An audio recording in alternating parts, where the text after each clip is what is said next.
To JP Morgan in the second largest bank failure in U.S. history. Record surge in tourists at major travel destinations. Transport networks running at maximum capacity. China witnesses its biggest Labor Day travel surge in 3 years.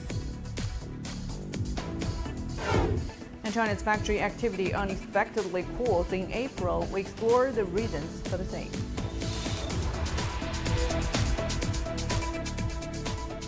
Hello and welcome to this edition of Global Business here on CGTN. I'm Guan Xing in Beijing. And first, let's take a look at the Uzbekistan. The country passed an amendment to its constitution minutes ago after a national referendum. Over 90.2% of the 84.5% Uzbek citizens who voted on Sunday agreed to change the constitution, which contains significant updates on citizen rights and judicial fairness. And now to business news. The California financial regulator has taken possession of First Republic Bank, and JP Morgan Chase will assume all deposits and substantially all assets of the troubled U.S. bank. This is the third failure of an American bank since March. And for more, let's cross to our reporter John Terrett in New York. Hi, John. Can you give us some insights on the rescue efforts of First Republic? Guan Xing, good morning. I'm just around the corner from the New York Stock Exchange on Wall Street, and we've been up since the early hours of this morning when this announcement finally came through. We were told to expect an announcement as early as last Friday night. We were told it was imminent.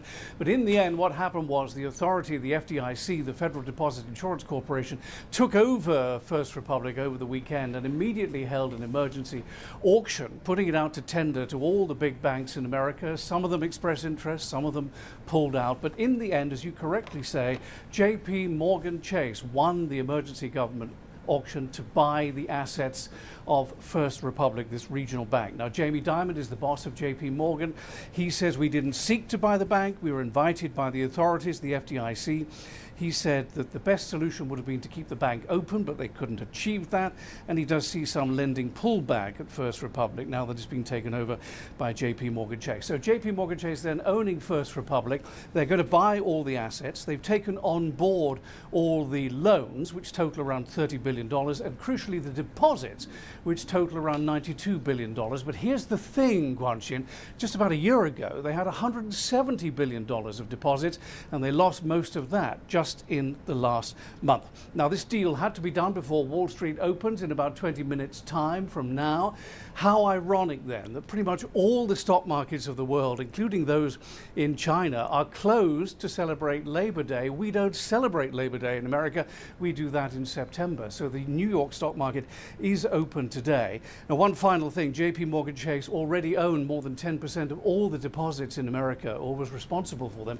So they've had to change the rules overnight here so that it could own much more. The Office of the Comptroller of Currency has rewritten the law overnight to make this takeover happen. Finally, as you say, it is now the second biggest failure of an American bank. The biggest, in case it interests you, Washington Mutual. That fell over immediately after the 2008 global financial crisis. Guan Xing? Wow, big hit on investor confidence. And in light of the recent development, an obvious question is, what does the future hold for the U.S. banking industry? What is your take, John? Well, I know. That is the $64 million question, is it?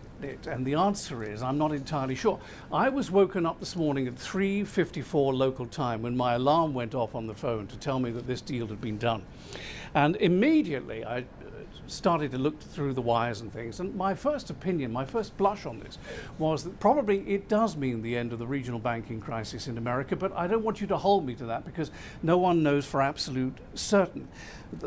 The thing is that there are other regional banks that have been seen to be in trouble, but in recent earnings, they seem to prove that they've been able to stabilize their books and to put in place measures to help them deal with increased interest rates and deposits being withdrawn, but not First Republic. Not FR. That's why we seem to be in the issue that we're in now. And I would remind our viewers around the world, this is not a global banking crisis, it's a regional banking crisis in America. In the 1920s, there were 30,000 regional banks right across the country. Today, there's about 4,000 with 70,000 branches. So they are numerous and they are much loved by Americans who love dealing with their staff in their very, very local branch. But they're vulnerable to things like interest rates going up, which we've seen, and runs on the bank. And many of them over the years have been in this situation. And First Republic is just the latest of them. So now there is talk of consolidation and reducing the number of regional banks that we have in this country, and people putting their money instead in the big names which inhabit Wall Street. Finally, Guanxin, if I may just say, we have a very busy week coming up here in New York. What a way to start the week, because on Wednesday we have the next Federal Reserve interest rate decision. On Friday we have the jobs report for the month of April. And in the meantime, all those corporate earnings still continue to come in this week for the first quarter. So we're going to be busy here, Guanxin. Very busy. Good, and we need to buckle up. Well, thank you very much for the update. John Terrett live for us in New York. And the U.S. Federal Reserve says its own light touch approach to bank regulation is partly to blame for the SVB fallout in its autopsy released last month. According to its 114-page report, the Fed mentioned 4 key main drivers that caused the SVB crisis. The Fed says that SVB's board and management failed to manage their risks in the first place, and the Fed supervisors did not fully appreciate the extent of the vulnerabilities as the SVB grew in size and complexity. When problems were identified, supervisors failed to move aggressively enough to ensure those problems were fixed. Also, the Fed's changes adopted in 2019 that exempted all but the biggest banks from strict scrutiny allowed problems at SVB to fester until it was too late. And to get more insights on First Republic Bank's failure and its spillover effects, we're now joined by John Gong, Vice President of Research and Strategy at the UIBE Israel. Thank you for joining us, Professor Gong. So what factors contributed to the failure of First Republic Bank? I think the failure is very much in the spirit of the first failure we have seen so far, that is the Silicon Valley Bank. The root cause of this, of course, is the interest rate rise that devalues the bond portfolio these bank holds with the deposits they have. That depresses the value. And I think you mentioned the Fed's report. Actually, I also read this report quite carefully. It's a 118-page report. It also blames the new business environment we're in right now. It mentions, for example, the social media, how quickly the bad news spreads out among depositors who are actually not like individuals like us, but are more corporate customers with millions and tens and 20 and hundreds of millions of savings with these banks. And sort of Bank One can literally spread over within clicks of a mouse actually. So I think these are the new environment we are in, and of course it also mentions the lax banking regulation environment introduced by Donald Trump. So all of these things combine to form essentially a perfect storm in my view, and that's the reason explaining the bankruptcies of these banks. Well, Professor Gong, you mentioned there are similarities between the First Republic and the SVB, but it's been about a month since the collapse of SVB. Why aren't the Fed and other officials taking immediate actions that can restore the problems in the banking system? Do you imply that these problems cannot be fixed in the short term? But the fundamental problem is still there. Interest rate is still scheduled to go up.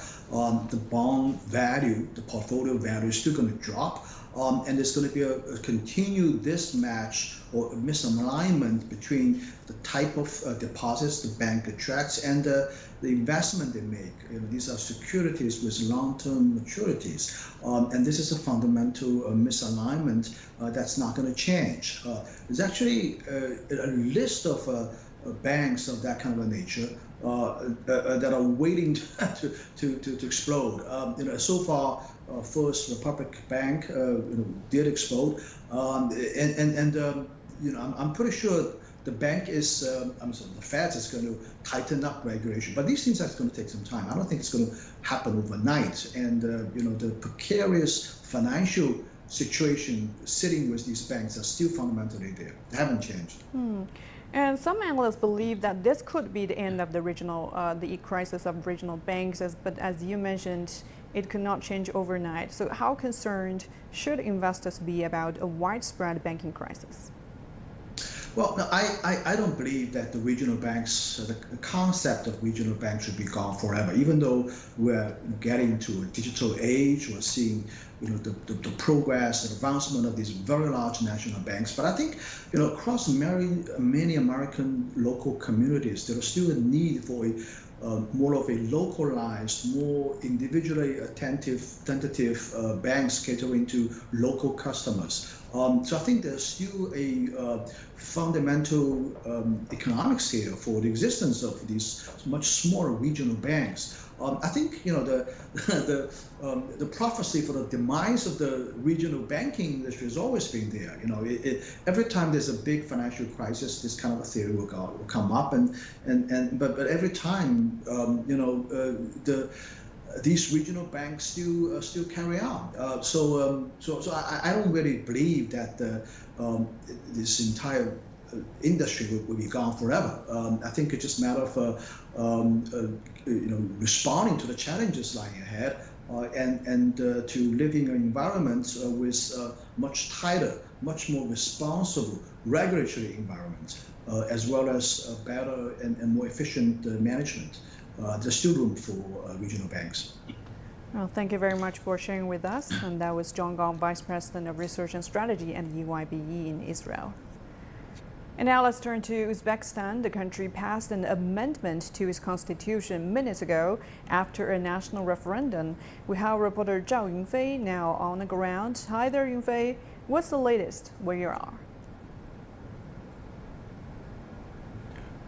Well, just about an hour ago, the chairman of the Uzbekistan Central Election Commission saying that they have passed an amendment to the current referendum. So the new referendum will really take place in about 10 days.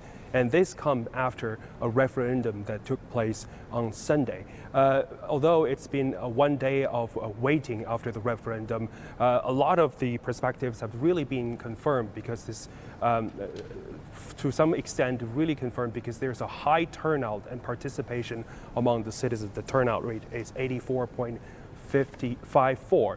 So if we look at the changes in the Constitution, it's a whole package of constitutional changes, including the boostness of the fairness system as well as people's lives. But also there's a content of extending the presidential term from 5 years to 7 years. And this comes all together and let people to vote whether they agree or disagree, approve or not approve the new constitution. And the referendum lasted for 1 entire day on Sunday, with 92.91% of Uzbekistan citizens voted approval and 9.35% vote against the amendment. And so there's, you can see that there's a high percentage of rate of improvement. A lot of the voters that I spoke with, they told me that they have never participated anything like this before. So it's certainly a very milestone political event for the country since its independence more than 30 years ago. And a lot of people say that over the past several years, the country has changed significantly. So although there is some perspective, some perspective from the Constitution that people disagree, the general mood atmosphere is the agreements. So in order to ensure the transparency, the local authority also invited international organizations to watch the Constitution, and that's also an effort by the officials to help itself getting more engaged with the international community. Back to you. Well, thank you for all that information. Our Zhao Yunfei live for us in Uzbekistan. And turning to the U.S., inflation, a tech downturn, and a banking crisis have resulted in a turbulent start to the year for the economy, and that's led to massive layoffs around the world as businesses look for ways to cut costs. Mark New has the details. So far this year, tech companies have laid off roughly 170,000 people around the world. So the layoffs were tied, 1, to the overstaffing, and 2, to the impact of inflation and higher prices, which is causing less demand for PCs and consumer devices and even telecom devices. Amazon recently announced it will be laying off 9,000 employees, while Meta will cut 10,000. During their first wave of cuts, Meta did not extend the contract of IT technician Daniel Gonzalez. Now he's a contract worker at First Republic Bank, an institution also under financial pressure. It's following me, unfortunately, but like I said, try to do my best, just hope for the best, but plan for the worst.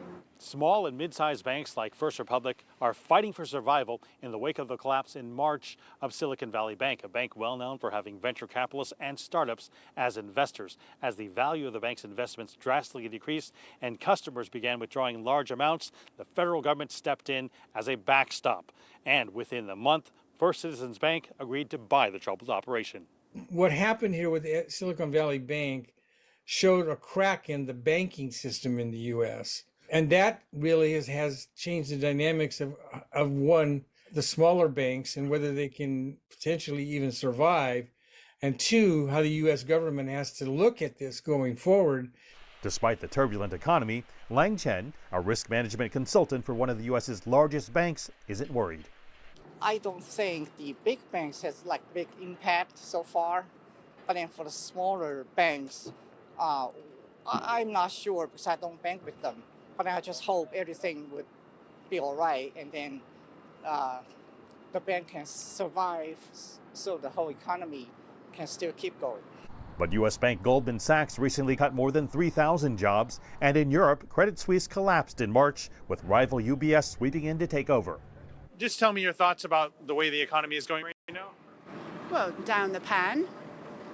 It's not great. I was laid off in November. I was feeling burnout already. Layoffs combined with remote work policies have impacted downtown areas. In San Francisco, this side of the walkway used to be filled with restaurants, but now there's just one left, Sushi Quinta. Working in the day is the 2 times a week. So maybe the Tuesday, Wednesday, something. So that's why the business is a little bit tough. And this one, up and down, up and down. Despite all the layoffs, there are signs of hope. The latest U.S. jobs report shows the U.S. economy added 236,000 jobs in March, with the leisure and hospitality sectors showing the biggest gains. Mark New, CGTN, San Francisco. And now we're heading for a short break. Still to come on the program. Record surge in tourists at major travel destinations, transport networks running at maximum capacity. China witnesses its biggest Labor Day travel surge in 3 years.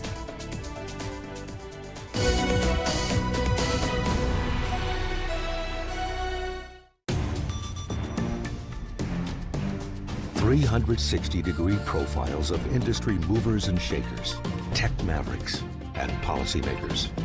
We drill down on their success. We ask how they set strategy and how they navigate in an increasingly competitive market. Real talk, real business. Join the conversation.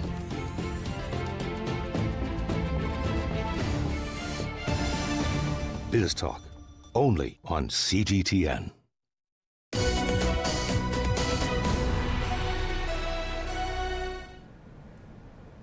Mongolia Foreign Minister Bersasak Betmunk is visiting China over the next 2 days following an invitation from Chinese Foreign Minister Qin Gang. This is her third visit to China since February of last year. The two sides agreed to make sure the outcomes agreed last November by both nations' leaders are implemented. At last year's meeting, the two heads of state oversaw the signing of 16 documents on bilateral cooperation covering trade, investment, and other key areas. And now let's take a look at the state of bilateral trade between China and Mongolia over the past few years. Last year, China dominated Mongolia's trade with over 64% of all trade, which is considerably higher than combined trade with the country's 4 other top trading partners. Total trade between the two countries grew faster than Mongolia's overall trade, with a 34% increase to nearly $14 billion. Mongolia's total exports to China more than tripled from what the country imported, with coal being the most significant export. And China is witnessing a burst in travel during the Labor Day holiday. A total of 160 million trips were made within just 3 days via various transports, up 162% from a year ago. Nearly 16 million passenger trips were made on Monday, according to the Ministry of Transport. Starting tomorrow, the country shall see tourists returning, and you can imagine there is another travel peak coming. The most popular ways of transportation were by train and by car, and airlines and railway systems were obviously the busiest among all operators, handling about 5 times more trips compared to the previous Labor Day holiday. According to data released by China's Ministry of Commerce, Chinese people have a stronger willingness to travel during this Labor Day holiday. The consumer market also significantly heated up. Take a look.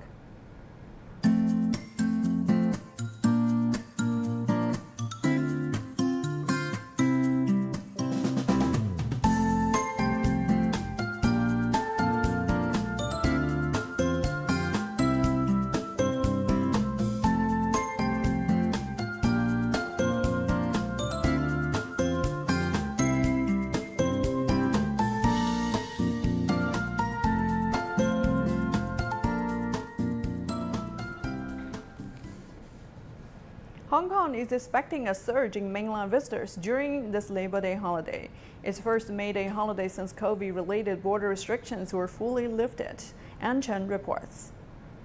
Hong Kong is expecting an influx of visitors from the Chinese mainland. That's because they're celebrating May Day, a 5-day holiday that started on Saturday. It's the first labor holiday since major pandemic restrictions were lifted and borders with the mainland were fully reopened. I'm quite happy. It's already been 4 to 5 years since I've been back. I'll be here for a week.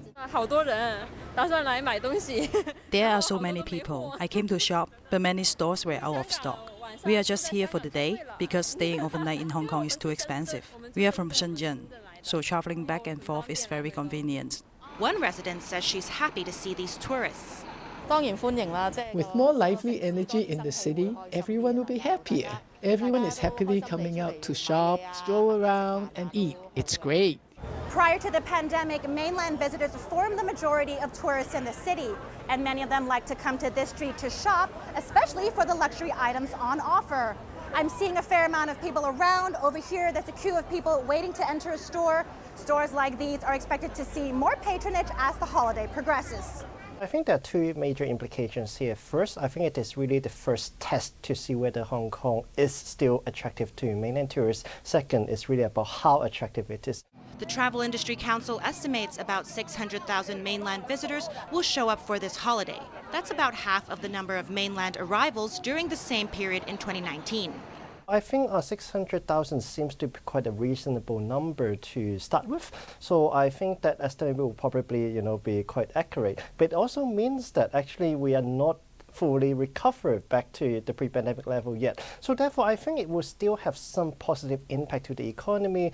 Mainland tourists will probably spend around 2.5 billion Hong Kong dollars throughout these 5 days, which is around 0.1% GDP. But still, I think there's still room for improvement. The tourism industry continues to be challenged by a shortage of manpower, and Ng believes more policy incentives are needed to tackle the issue. And while Hong Kong has been rolling out various campaigns to attract people and boost consumption, he adds that it ultimately needs to position itself better than other competing destinations, including mainland cities, to gain a relative advantage.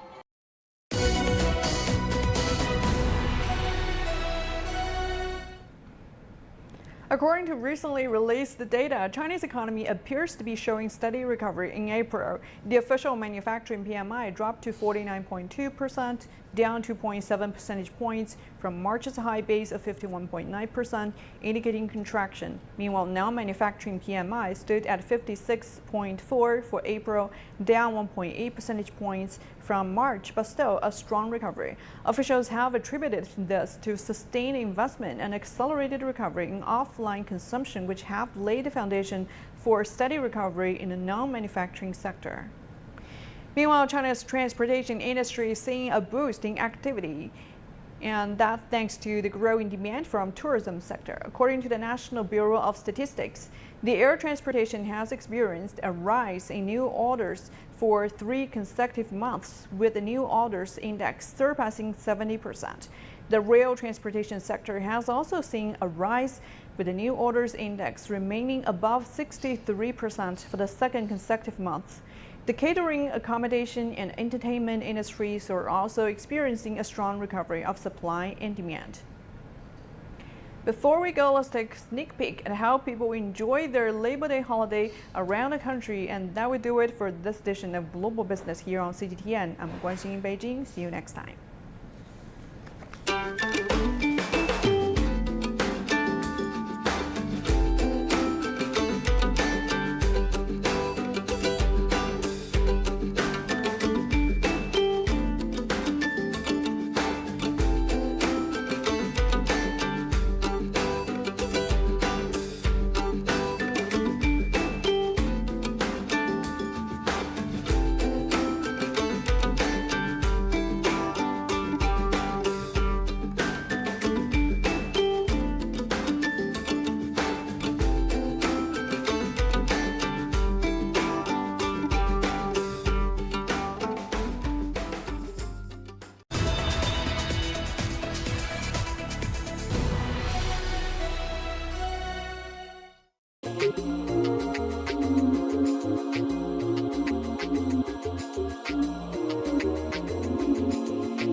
This is CGTN, China Global Television Network.